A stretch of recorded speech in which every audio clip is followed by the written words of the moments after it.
Jangan ganti pemimpin, ganti kebijakan, padahal ini bagus juga, nggak bisa juga. Okay, Harus ada sustainable, ada keberlangsungan proses pembangunan. Jadi yang sekarang kurang lincah. Bagus, kita harus akui konstruksi APBD kota dari ratusan miliar jadi triliunan, mantap. Tapi TPP kan dibayar. Itu hal lain. Karena yang kami tracking ada regulasi baru tentang TPP dari Kemendagri ya gitu. Darurat itu. Sehingga karena apa itu tadi? Karena ada undang-undang Perpu tentang COVID yang jadi undang-undang. Yeah. Ada istilah refocusing, ada istilah relokasi. Termasuk juga beberapa dana-dana desa kelurahan kan juga sekian persen diarahkan ke COVID. Selamat datang di Ngopi Bareng Hilmi Pramudia Podcast. Tamu saya kali ini sudah tidak asing lagi, khususnya untuk warga Kota Tasikmalaya. Saya sudah bersama dengan Kiai Haji Aminuddin Bustomi. Kiai sehat? Alhamdulillah. Aduh, kalau dengar suara beliau ini adem gitu. Harus sehat. Harus sehat. Organisasi yang dipegang Kiai hari ini tuh apa aja sih? Banyak banget perasaan. Enggak juga. Apa aja tuh dalam rangka melayani umat ini kita sudah 3 periode lah ya. Berarti tahun ke 13 di MUI sebagai Sekum MUI. Betul. Kemudian di Masjid Agung kita ketua harian. Masjid Agung sudah periode yang kedua. Saya kira itu. Yang paling ini ya, di sisi lainnya. Ya, di luar itu harian menjadi amaliyah yaumiyah ini ya kita ngewuruk di pesantren.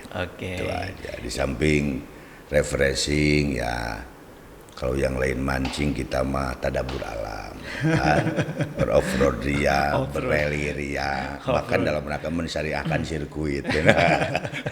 Saya ingin mulai dari ini Kiai.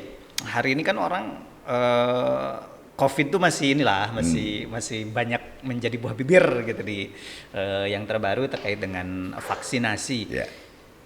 Saya tuh heran ya, maksudnya gini, ini isunya bukan lokal lagi sebenarnya, isu nasional kan. Wakil Presiden juga Kiai Haji Ma'ruf Amin yang memang juga ya mungkin dari sisi tokoh ulamanya khususnya ini kan terus juga menyuarakan. Kemudian yang paling dipermasalahan soal haram halal, kemudian mengandung apa kemudian divaksin ini tidak baik segala macam. Kita ngobrolin soal di lokal Tasikmalaya. Kalau misalnya Kiai melihat vaksin ya dari kacamata yang memang dikuasai oleh Kiai, seperti apa sih sebenarnya? Ya, pertama bahwa ini bagian dari memaksimalkan ikhtiar medikal. Bahwa COVID-19 ini tidak hanya di nasional bahkan di internasional. Tentu pemerintah dengan berbagai stakeholder, para pemegang kebijakan, kalau bahasa kami ini para inohong ini, memaksimalkan berbagai cara supaya masyarakat ini selamat. Walau memang debatable itu mesti ada. Perbedaan pandangan itu mesti ada, karena memang kita sudah tahu sistem kita ini demokrasi. Tapi tentu pemerintah punya pertimbangan khusus semata-mata insya Allah untuk kebaikan rakyatnya dari Sabang sampai Merauke, termasuk diskursus tentang vaksin ini. Kita yakin bahwa COVID ini adalah makhluk Allah, makhluk Tuhan. Semuanya by design, artinya kita sebagai hambanya mesti mampu menyelaraskan, menyeimbangkan dua pendekatan tadi. Kalau bahasa kami ini memaksimalkan ikhtiar medikal dan ikhtiar spiritual. Dan Ramadan bagian dari itu. Salah satu indikator sederhana, Kementerian Agama telah membuat surat edaran. Tidak salah nomor 3 tahun 2021 tentang pedoman kegiatan selama bulan Ramadan. Termasuk di Kota Tasik, alhamdulillah juga tidak seketat dan sedah sefenomenal Ramadan tahun lalu. Tahun lalu ya. Jadi berarti kalau misalnya nanti di Tasikmalaya sendiri tidak ada khusus misalnya tidak boleh taraweh, tidak boleh sholat Idul Fitri, itu aman berarti kayaknya? Itu narasi itu sudah tidak ada, di surat edarannya. Karena kami yakin juga para inohong di sana juga mampu merasakan apa yang kurang lengkap dalam kebijakannya, ya tentu harus dilengkapi. Dan kita juga sudah sering mendengar banyak aspirasi yang berkembang, dan ternyata kan temuan ilmiah pun menyatakan ketika didengarkan adzan, kalimat thayyibah, dikir-dikir asmaul husna, ternyata virus ini mengecil. Artinya apa? Tidak cukup hanya dengan pendekatan teoritis saja. Bahasa lain, pendekatan ilmiah dan ilahiyah mesti dilakukan. Dari beberapa temuan tadi, tentu formulanya mesti ada cadangan-cadangan formulasi. Misalnya, beberapa kelompok masyarakat yang bersentuhan langsung dengan aktivitas yang cukup padat, terutama kita tahu kan dari mulai nakes dan lain-lain. Tapi juga mesti dibahas, mesti jadi perhatian bersama. Vaksinasi terus digenjot, tapi ada nakes di kita dari Oktober belum dibayar haknya, kan kacau. Ini dolim juga ini. Ini menyebabkan imun dirinya juga lemah. Apalagi ditunggu urusan dapur ngebul kan juga bahaya. Ini menjadi catatan bersama. Ini jangan terjadi tuh. Dalam konsepsi agama, utul ajro ajrohu qabla ayyaji fa'urukohu. Idealnya kalau kita nyuruh orang mengerjakan sesuatu, itu harus dibayar sebelum kering keringatnya. Ini Oktober kan coba.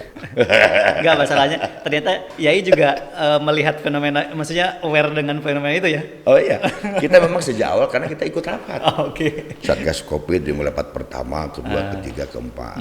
Ya, ketika rapat selanjutnya kita jarang hadir karena sudah bukan wilayah kewenangan kami. Apalagi bicara pola isi kebijakan, bab budget dan lain-lain, bukan kewenangan kami.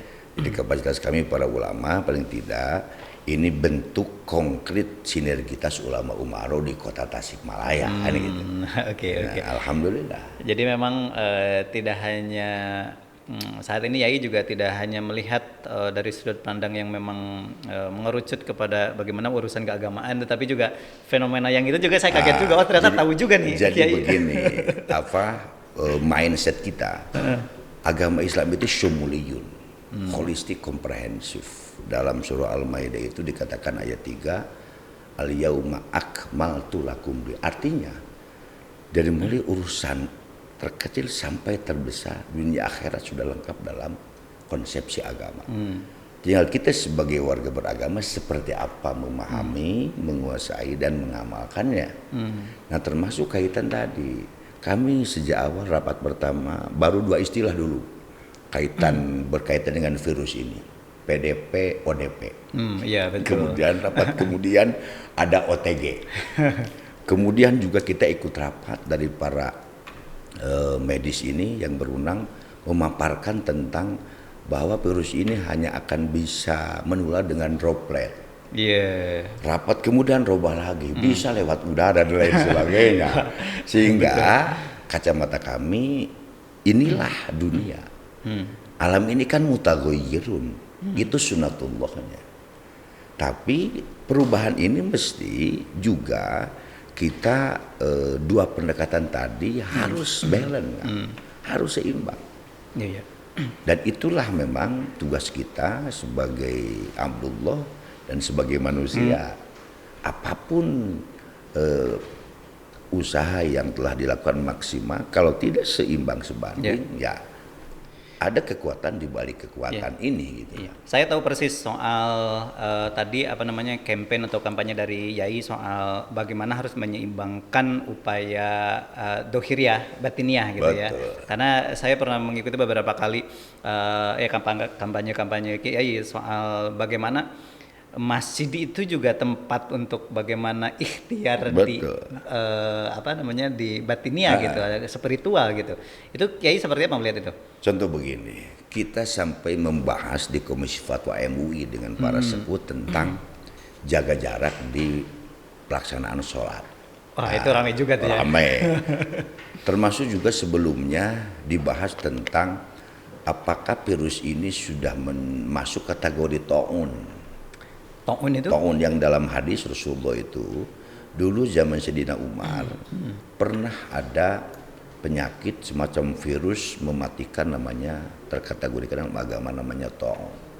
Taun ini puluhan ribu orang hanya waktu sekian menit meninggal tanpa ada yang sembuh. Nah, sehingga kami waktu itu di MUI dibahas ini belum termasuk kategori taun. Karena juga banyak yang sembuh. Bahkan hasil tracking kami, kita bahasa tracking pengusum COVID kan. Ada 3 T 5 M. Penelusuran lah. Nah, hasil tracking kami ternyata jumlah masyarakat yang meninggal sebelum ada wabah COVID lebih banyak daripada setelah ada wabah COVID. Iya. Nah, harapan kami ke depan tidak hanya yang COVID yang difasilitasi, dibiayai oleh pemerintah. Pemerintah ini pelayan umat. Kami berharap ke depan, tolong regulasinya juga direvisikan, hal biasa di negara kita ini. Siapapun yang kena penyakit ringan atau berat, ya itu kewajiban pemerintah memfasilitasi. Contoh, ada yang DBD, ada yang melahirkan, ada yang TBC, tumor, jemput pakai ambulan kan, bawa protap COVID, hoeng, kan luar biasa.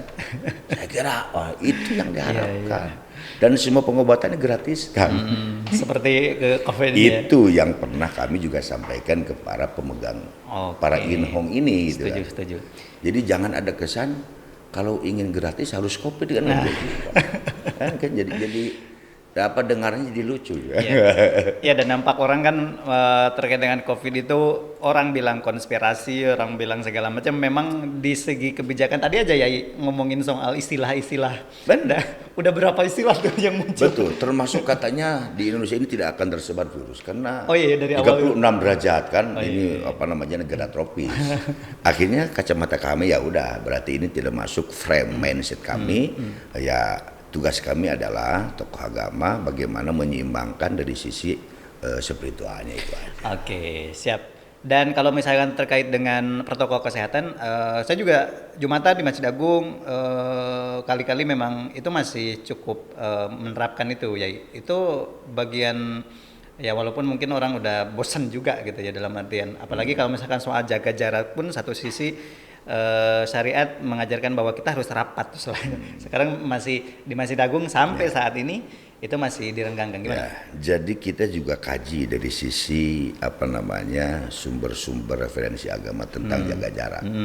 Apakah ini sampai pada sah tidaknya sholat? Ternyata tidak. Jadi yang hilang itu adalah keutamaan berjamaah. Nah, makanya banyak referensi ini diisi oleh makhluk lain dan lain sebagainya kan. Itu benar-benar. Itu yang hilang. Artinya akumulasi pahala dari satu kali sholat ini beberapa poinnya hilang, tapi tidak menyebabkan tidak sah sholat.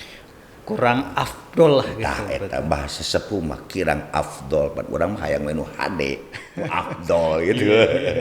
Jadi memang kerasanya ada yang hilang ya. Kalau misalnya kita sendirian, kok kejauh-jauhan gitu, ada yang kurang gitu kan. Apalagi di Masjid Agung ini kan masjid negara di tingkat kabupaten kota. Tetap kita protokol kesehatan kita lakukan sejak awal, bahkan kita buat inisiatif ada pintu khusus yang pakai disinfektan itu namanya pintu chamber dan lain-lain. Ya alhamdulillah sampai hari ini bahwa Masjid Agung harus menjadi pionir kan. Untuk masjid-masjid besar dan masjid-masjid jami.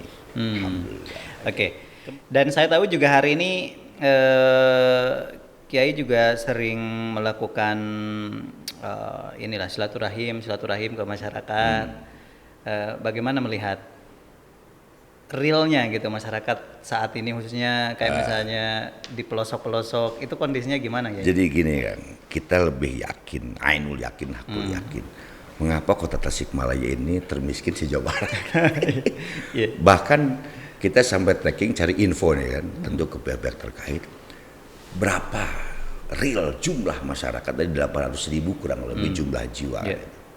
Sehingga sebelum pandemi itu di angka 8,7%. Sehingga kita catat 76.125 orang masyarakat miskin di Kota Tasikmalaya.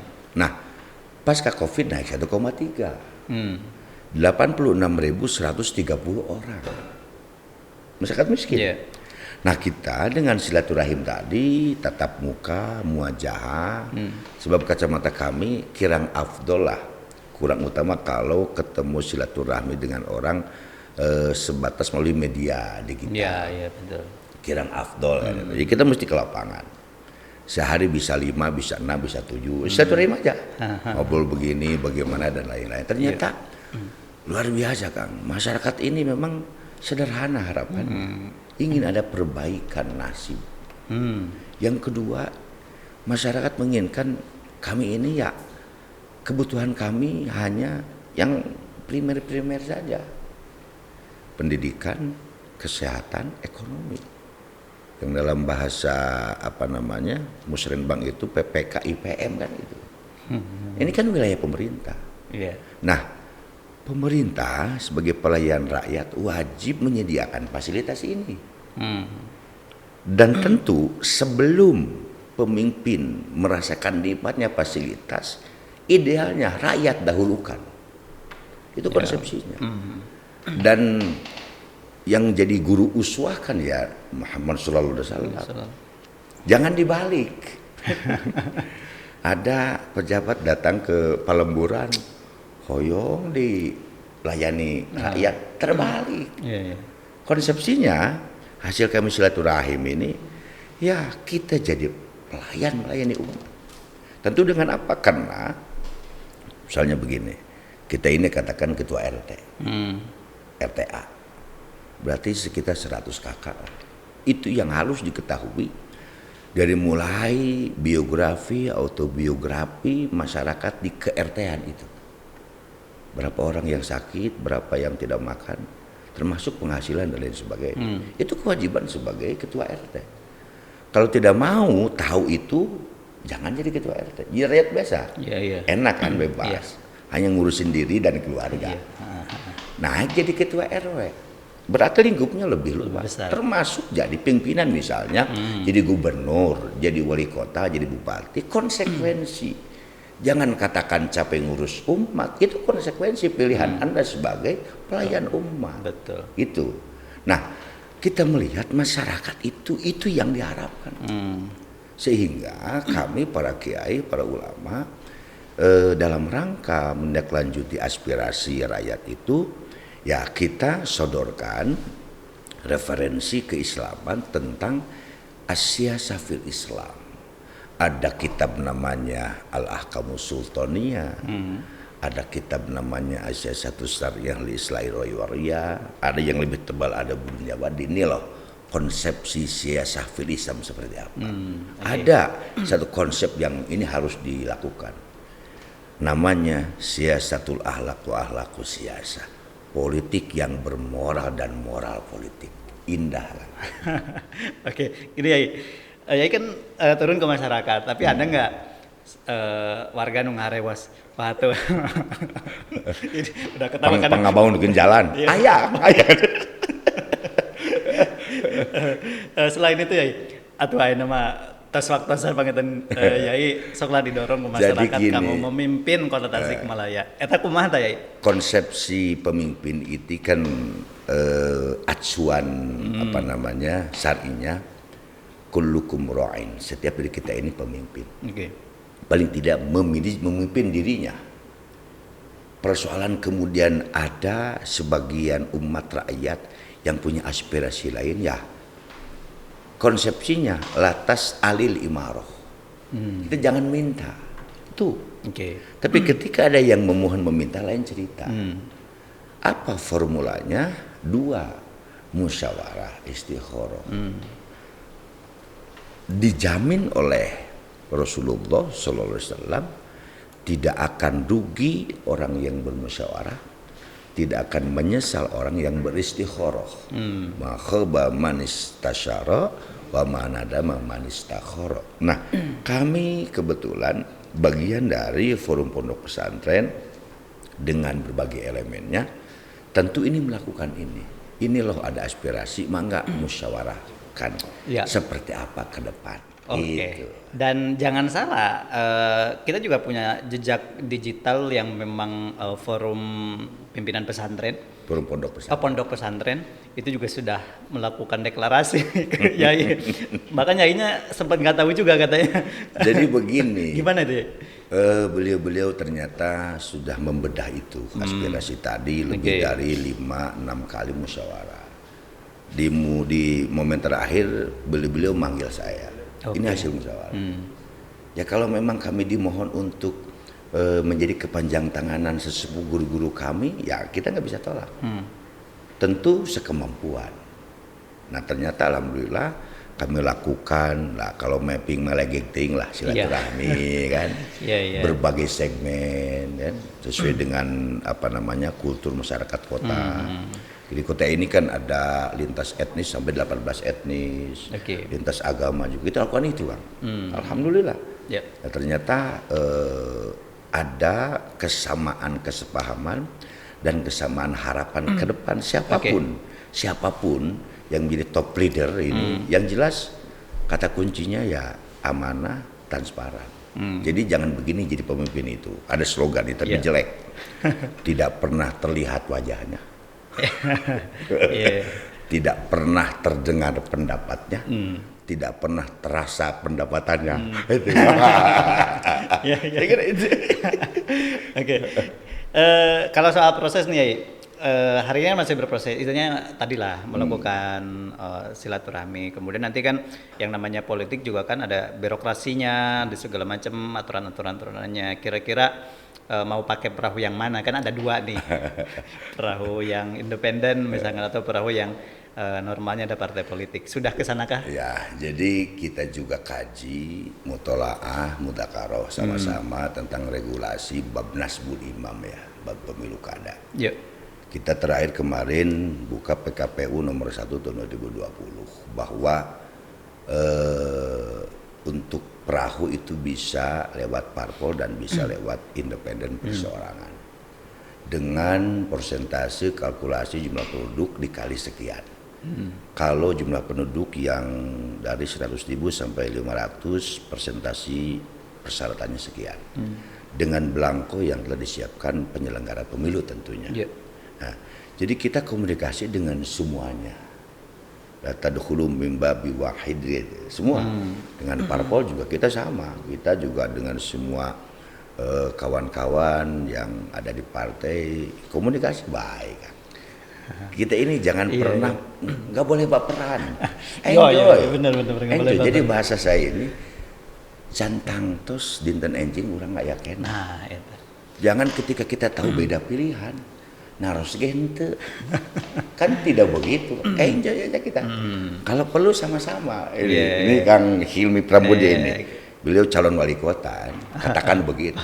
Kita bareng, ngapa tidak satu panggung, sosialisasi bareng kan lebih enjoy. Biarkan umat memilih kan. Ya, itu yang hari ini Abdi melihat itu harus diciptakan suasana itu. Gitu. Jadi dua-duanya kaitan pintu kita tidak fanatik. Mau parpol mau independen Nah, tapi juga nanti ada tim yang khusus untuk menganalisa ini. Mana tentu kos yang lebih ekonomis, efisien kan itu kan. Betul. Mengapa tidak kalau memang masyarakat menginginkan itu kita langsung dengan masyarakat.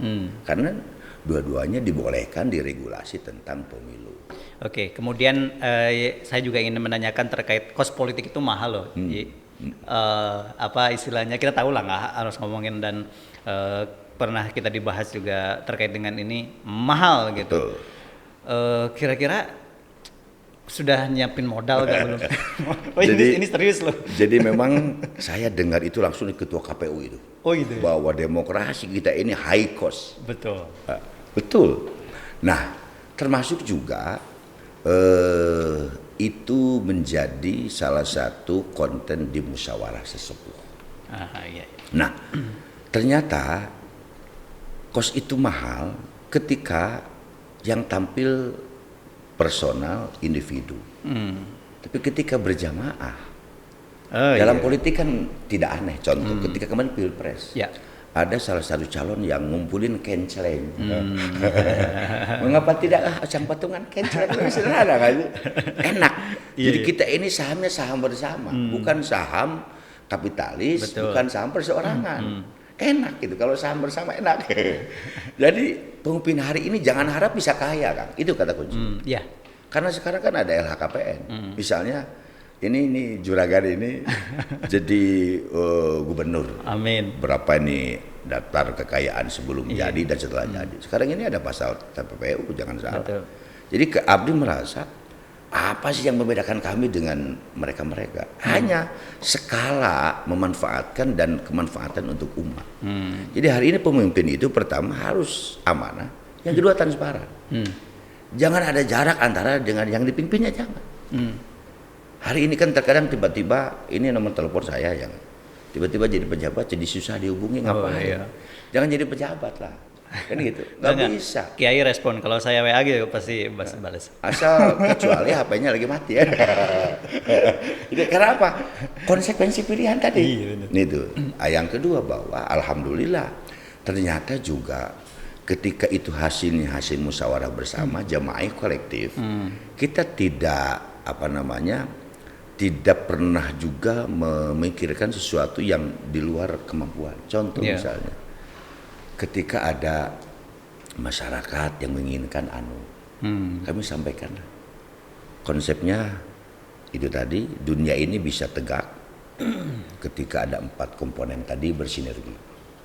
Ilmunya para ulama, adilnya pemimpin, bagerannya orang kaya, doanya orang fakir. Nah, pemimpin harus mampu sebagai dirijen untuk mengaransemen itu. Setuju. Ini loh masyarakat butuh ini. Ya. Bukan dari kami, bukan. Kan terkadang mah diklaim teti urang, padahal mah tina duit APBD kan nggak bisa. Iya. Kita harus transparan, iya mati APBD gitu. Ayo ti kuring tina gaji kan gitu. Apalagi katanya 2024 kita ini kan, Betul. jadi 17 November ini yang pemimpin kita yang hari ini juga habis jabat, jadi menjadi rakyat biasa. Nah kami coba lakukan formula itu Kang, ternyata nikmat. Kami sampaikan, bukan dari saya, ini ada amanah dari seorang Agnia Muslim yang peduli untuk masyarakat, mangga. Kami itu aja sebagai fasilitator. Contoh ini, mangga suka dia langsung, mangku akang tinggali langsung. Kalaupun akang mau bantu langsung aja. Iya. Alhamdulillah, enjoy kan. Jadi nggak ada beban, nggak ada beban. Oke, gini, tentu saja kan obrolan juga katanya bisa jadi doa nih. Kemudian nanti kira-kira pada akhirnya ketika memang ditakdirkan Tasik ini, kota Tasik ya khususnya, butuh apa sih gitu, butuh digimanakan. Yai sebagai calon pemimpin harus sudah, oh ini dong, hari ini kan masyarakat, wah jauh-jauh hari walaupun bertahun-tahun lagi, ini gimana nih, butuh Jadi apa nih memang Tasik ini? pengalaman kami dulu ketika di Paskibra ya. Jadi dulu masuk Paskibra tahun 93. Masuk Jawa Barat di Pramuka di Kuarcap, di OSIS, ketua OSIS. Itu menjadi pengalaman sederhana. Termasuk juga kami dulu dipesan ditugaskan oleh guru kami untuk mengurus urusan-urusan kaitan birokrasi. Tentu bicara pemerintahan tidak terlepas dari RPJMP, RPJMP yang ada. Kan itu. Nah, kita kaji itulah. Iya. Jadi termasuk di ke depan visi misi, strategi, orientasi, program dan lain-lain. Nah, hari ini Tasik ini kan kota agamis, kota santri. Perda tata nilai juga sudah ada. Ya. Perda ketertiban umum juga sudah ada. Tapi di lapangan tidak linier, Kang. Nah, Kalau kacamata kami kalau ada regulasi harus sampai zero. Di mana ini evaluasinya di tahapan mana? Ternyata tahapan action kan. ya. Contoh, kemarin kita acara di Polresta, setelah Pak Kapolres baru membuat tim khusus namanya Munggalunggung. Betul. Alhamdulillah korban-korban penganiayaan dan kriminal karena tanda kutip geng motor itu bisa diminimal, bahkan zero kan. Yang sebelumnya kan 1 minggu bisa terjadi 2-3 kali. Yeah. Artinya apa? Kami melihat seorang pemimpin harus piawai menganalisa ini, nggak bisa dibiarkan. Karena ketika ada masalah, yang paling tanggung jawab siapa? Ya top leader. Yeah. Top leader. Kalau di kota ya wali kota. Jangan mau lepas tangan, nggak bisa. Nah, termasuk kaitan pemerintahan tadi tentu ada regulasi yang ada. Nah, ada visi, ada misi, termasuk katakanlah yang selama ini berjalan seperti apa. Di kepemimpinan sebelumnya mesti ada sustainable, ada keberlangsungan, ada tindak lanjut. Jadi meneruskan, jangan ganti pemimpin, ganti kebijakan, padahal ini bagus juga nggak bisa juga. Harus ada sustainable, ada keberlangsungan proses pembangunan. Jadi yang sekarang kurang lincah. Bagus, kita harus akui konstruksi APBD kota dari ratusan miliar jadi triliunan, mantap. Tapi TPP kan dibayar. Itu hal lain. Karena yang kami tracking ada regulasi baru tentang TPP dari Kemendagri ya gitu. Darurat itu. Sehingga karena apa itu tadi? Karena ada undang-undang Perpu tentang COVID yang jadi undang-undang. Ada istilah refocusing, ada istilah relokasi. Termasuk juga beberapa dana-dana desa kelurahan kan juga sekian persen diarahkan ke COVID. Nah, ini persoalannya mengapa kami terjadi riak di ASN. Sosialisasinya minimalis kan. Itu. Saya kira tidak ada yang tidak bisa diselesaikan. Selama ini ada acuannya kok, mereka orang-orang terdidik, orang-orang yang menengah minimal S1, minimal S2 kan, masa nggak paham. Gitu. Persoalan komunikasi aja, makanya jangan baperan gitu.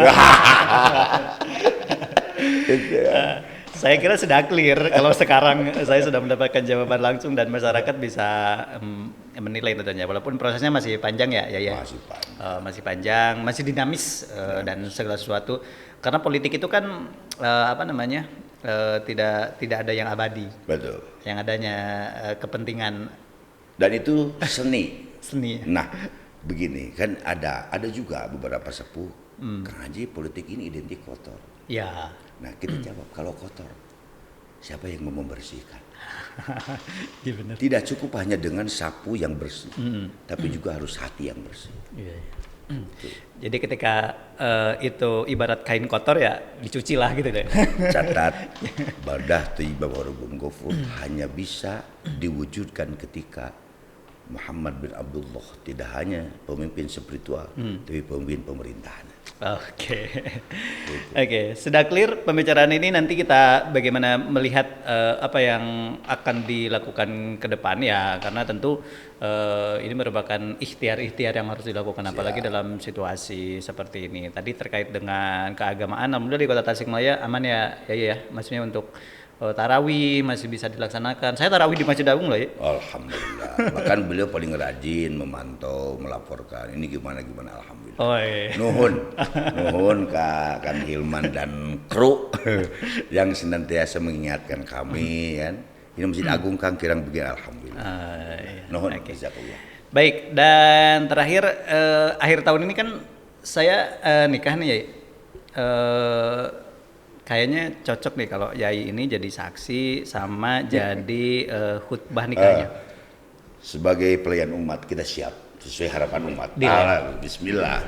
Mau khutbah nikah ayo, pada bagian nyerahkan pengantin ayo. Naon bebas lah. Mangga giringan. Kita doakan mudah-mudahan pada saatnya juga Allah berikan kesehatan. Amin. Dan jodoh yang terbaik dunia akhirat. Amin. Insyaallah. Kiai, terima kasih hatur nuhun Paranto Sumping, dan ada banyak sekali ilmu yang kita dapat hari ini. Semoga juga niat-niat apapun yang terbaik, kalau niat baik kita harus dukung dan doakan agar Kota Tasikmalaya ke depan lebih baik lagi. Ini merupakan akhir dari perbincangan kita hari ini. Terima kasih atas kebersamaannya. Wassalamualaikum warahmatullahi wabarakatuh. Sampai jumpa. Waalaikumsalam.